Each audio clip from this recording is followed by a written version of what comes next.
Bonjour, bonjour, bonjour, and welcome back to my channel, The Waves of Your Soul. Today I'm going to be presenting to you the Genius Garden Tarot. I'm so excited. This is going to be an actual review because I've been using this deck for about 3 weeks already. I've used it all for Virgo season and we're already now in Libra season.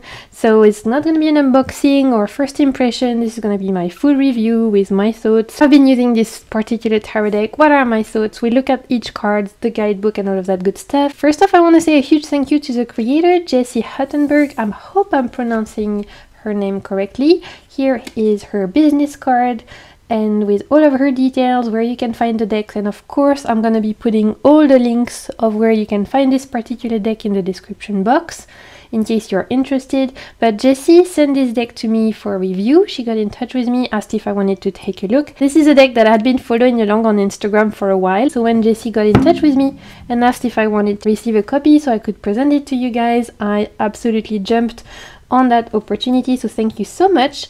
And of course, all opinions are gonna be my own. Like I've told you, I've worked with this deck for a few weeks now, so I'm excited to share my thoughts with you guys. Before I jump into it, if you're new here, hi, my name is Marine, I'm a French tarot reader, and thank you so much for being here. In the description box, alongside the link to where you can get this deck, you'll also find all of my other social media links and links to other videos of mine you might want to check out. And if you enjoyed this video, then don't hesitate to subscribe. I'd love to have you join the tide. Without further ado, let's get into this Genius Garden Tarot.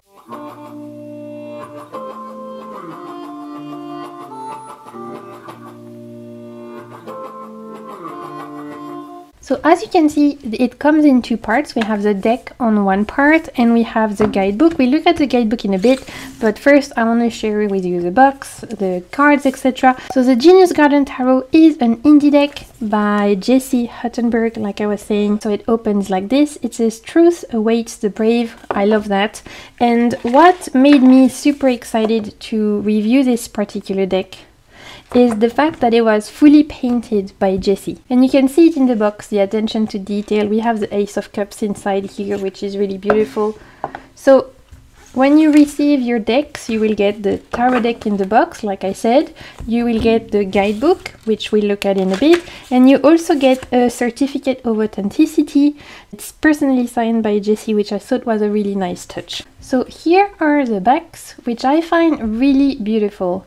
We have two hands, we have a sapling seed, and the gildings are gold. We have gold gilding. So the deck is not in order because I've been using it, obviously. But what I've done is I've put my most favorite cards at the back of the deck, and so when we get through the deck at the end, I'll share with you my most favorite cards. We'll be reading for the guidebook as well, but I thought that while we flip through the deck together, I would share with you my thoughts after working with the deck for a few weeks, what I've been feeling about it and all of those things. First thing that really caught my eye when I was following the creation of the deck on Instagram before the creator got in touch with me and asked me if I wanted to do a review of it was the fact that this was fully painted, hand painted. Everything has been hand painted, from the cards to the box design, the guidebook cover and everything. And in a world of a plethora of AI generated tarot and oracle decks, to see a deck, a tarot deck that has been fully painted by hand, it is so refreshing to me. That was the first quality of it that really drew me in,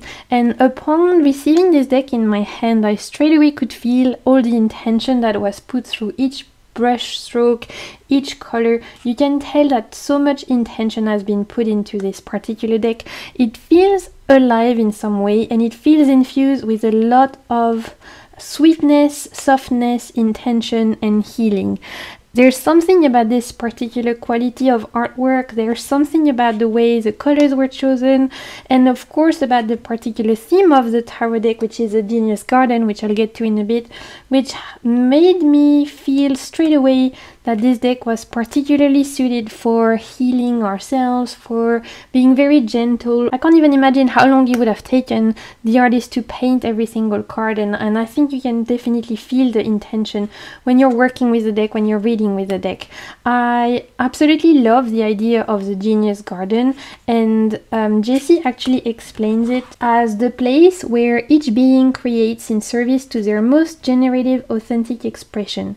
She says that its reach extends from our deep inner landscape to our immediate outer landscape, and it's as much what we generate within ourselves as it is what we manifest outside of ourselves. So the Genius Garden is that place within us, within our soul, where we can create, where we can manifest things, where we can connect to our most authentic self.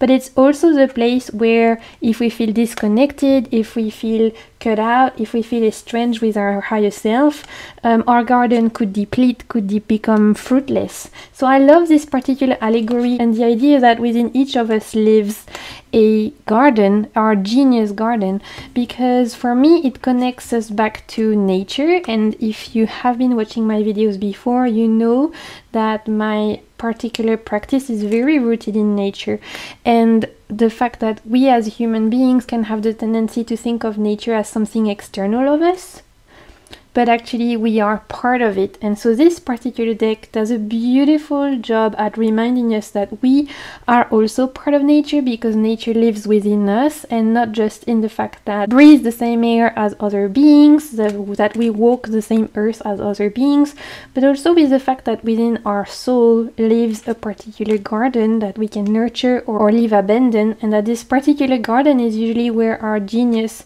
is being manifested, is created, and all of us have that particular garden within our soul, or at least that's what the creator of this deck truly believes in. And I must say I agree with this particular idea. So I love the allegory of the Genius Garden, and I love the idea that this deck was made especially to tap into that particular creative part of ourselves, the part that can connect to our inner genius, the part that can connect to our most authentic self, to the place where we can express ourselves, our dreams.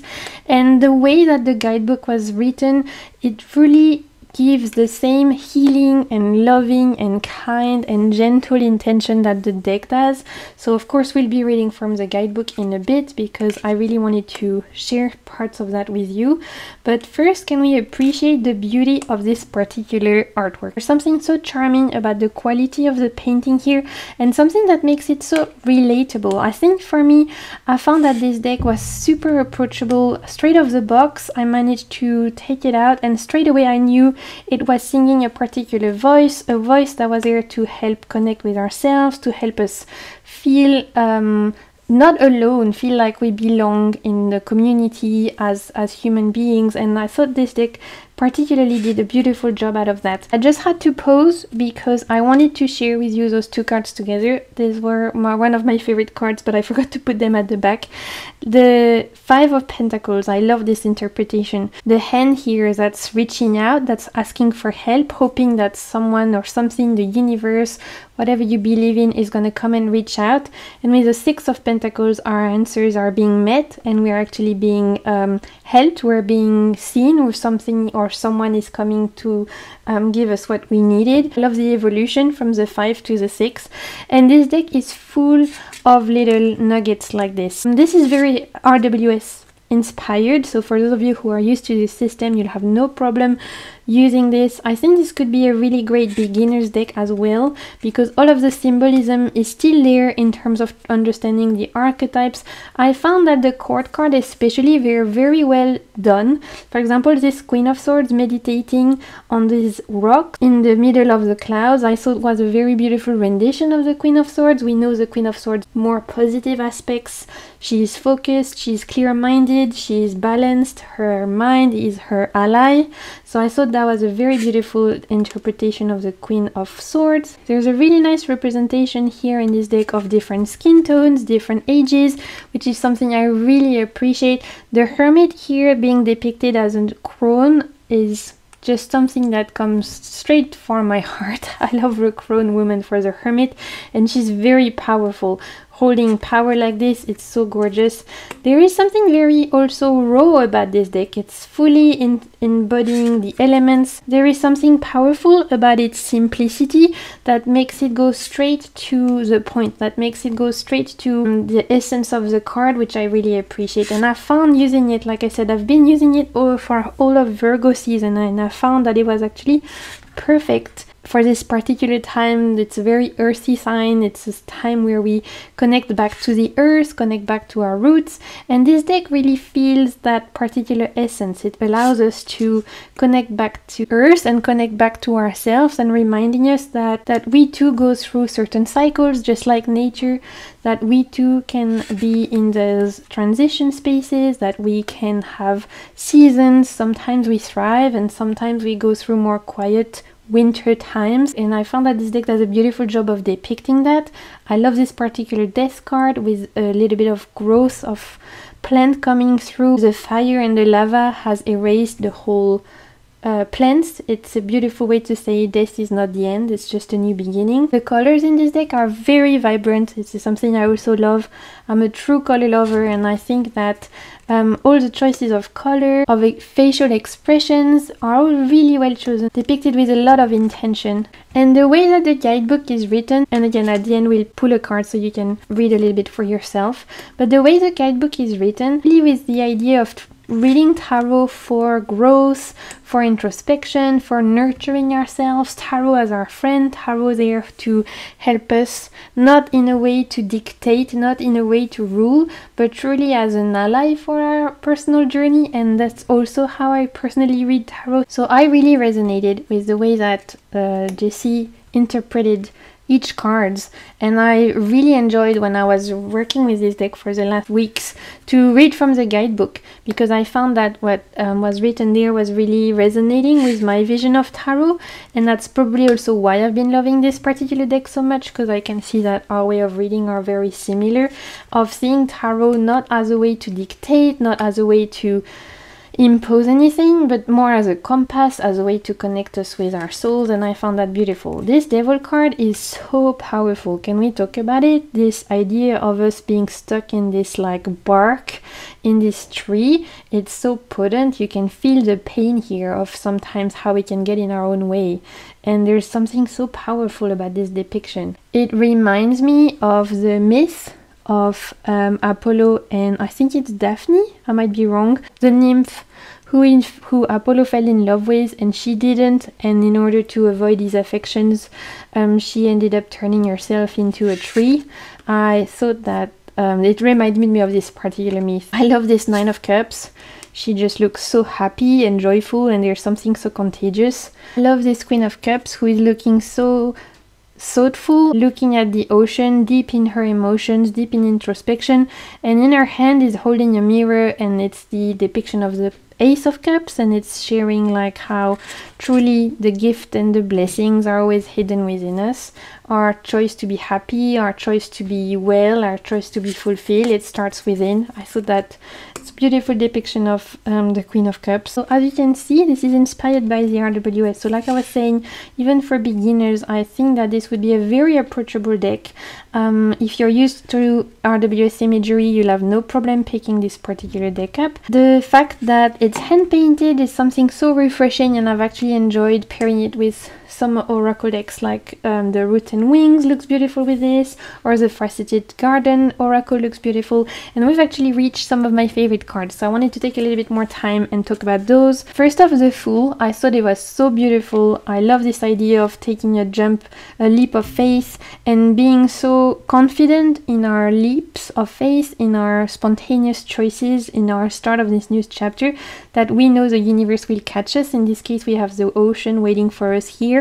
I thought there was such a beautiful depiction of the Fool, because normally we see the Fool about to jump. There's something very comforting about knowing this particular Fool has jumped. It acts almost like a confirmation to say, yes, do it, don't hesitate. And I thought that it was very beautiful, this particular depiction.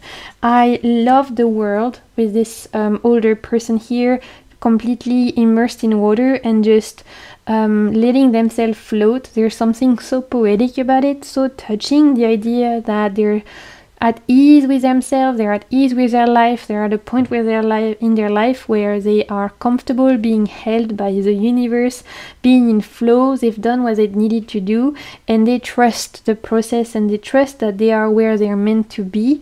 And the fact that it's also an older person, I thought was very beautiful for the World card, so I really enjoyed this one. The Knight of Cups I thought was really cool, because the Knight of Cups, I know, can have a bad rep. Sometimes we see of the Knight of Cups as someone who's being very romantic, and sometimes it's always the aspect around love that get highlighted about the Knight of Cups, but the Knight of Cups is also very devoted and spiritual, and here we see more this aspect of the Knight of Cups, which is someone who is devoted to connecting themselves to spirit, to source, to nature, to the universe, someone who is in devotion to life, who's connected to their intuition, to their spirituality, and to their genius garden in this particular case.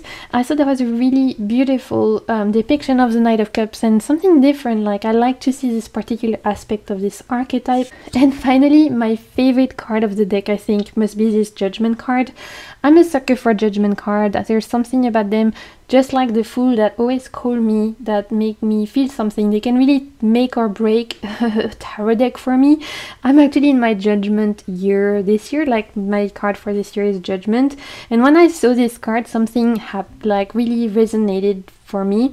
The idea of someone leaving a cave and going towards the world. It looks like, you know, one of those caves behind waterfalls, and someone who's coming out of it, being cleansed by the waterfall and coming back to the light. Something so powerful about this depiction, about the idea of threshold. When we think about crossing a threshold, which is really how I think of Judgment, the idea of coming out of a cave, and especially a cave that for me looks like a waterfall here, flushing over them, it makes me think of being cleansed and starting anew, almost like baptism by nature, as a way to start this new chapter, as a way to transform, transfigure, rebirth. So this particular card, the fact that we see it not from the light but from the shadow, that we can almost put ourselves in their place, I found was a beautiful depiction of Judgment, and I really enjoy it. I want to pull a card and read you a little bit of the guidebook, just so you can see how it reads. Really, the guidebook is fantastic, and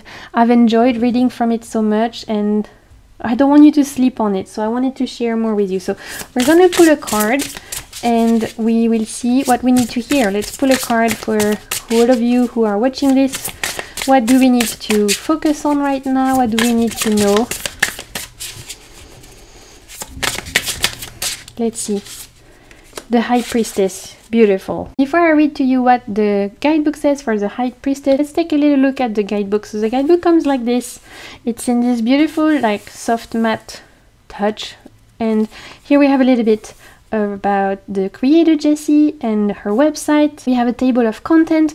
We have an explanation first off about her process, how she painted the tarot deck, her vision of tarot. We have what her vision of the genius is and the genius garden, which I explained to you earlier. Il faut cultiver notre jardin, Voltaire said, which means that we should cultivate our garden. She says what he means is that each of us should work to nurture the plot for which we are responsible. We should focus our efforts on thriving in self and our surroundings. If nothing else, we will have made a small but integral part of the universe grow. And I completely agree with this vision of, if we nurture our inner garden, then we make the world a better place. Her vision about what this deck is, her choices of color. I wanted to read to you just this little bit here around her idea behind why creating this deck, because I thought it was absolutely beautiful, and it gives you a good idea also about the style of writing behind this deck, which is super nurturing and gentle. Here she says, just in case no one has told you this, allow me. You deserve to gather and plant seeds of passion and integrity.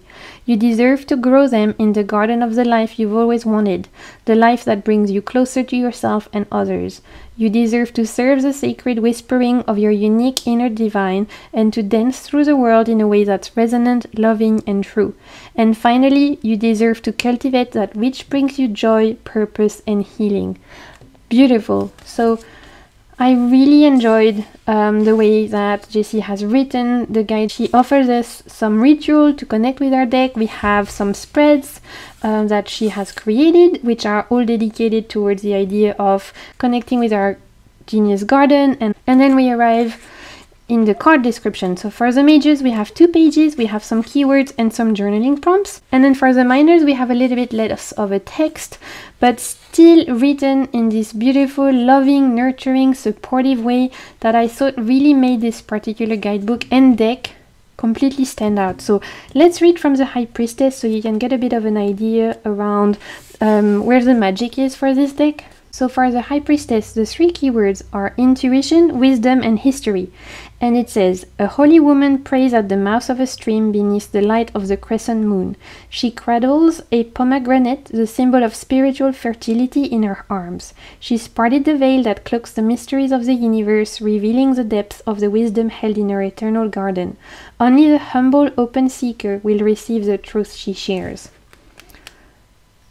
The collective experience of all beings and the total history of all existence lives within you, and you may access this wisdom through the grace of the High Priestess.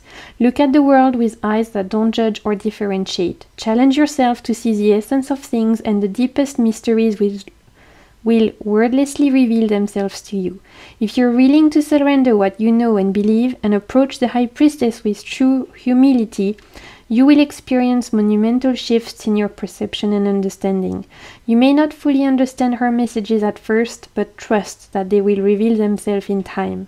Be still, listen, believe in the deep inner knowing you will feel rising within you, and integrate it into your conscious understanding of life and existence. And the journaling prompt for this card is what stands between you and the revelations that the High Priestess offers. If I've not made myself clear already, I have completely fallen in love with this deck. It has a very beautiful, particular energy that feels very supportive, very kind, and very connected to nature. And I found that this tarot deck really can act as a friend, and there's something really beautiful about the energy of it. And I really didn't expect to be enjoying this deck so much, but the last 3 weeks that I've been using it, I've not been able to put it down, and I don't think I will. I'm gonna continue using it for Libra season because I've been really falling in love with it. So prepare to see it in my future favorites, prepare to see it in future videos. I can't wait to offer reading with this, and I want to say a huge thank you to Jessi for sending this particular copy to me, because it's been truly a blessing to work with this. It feels very special, and I'm so grateful that I could actually share this particular deck with you today. I hope you enjoy discovering it with me. And again, all the links to where you can find this deck and the social media links to the creator are gonna be in the description box. I want to thank you guys for being here. I hope you enjoyed discovering this deck with me. If you enjoyed this video, don't hesitate to give it a thumbs up, and until my next one, I just want to say I hope you're doing good. I'm sending you so much good vibes, and keep navigating the waves of your soul. Bye.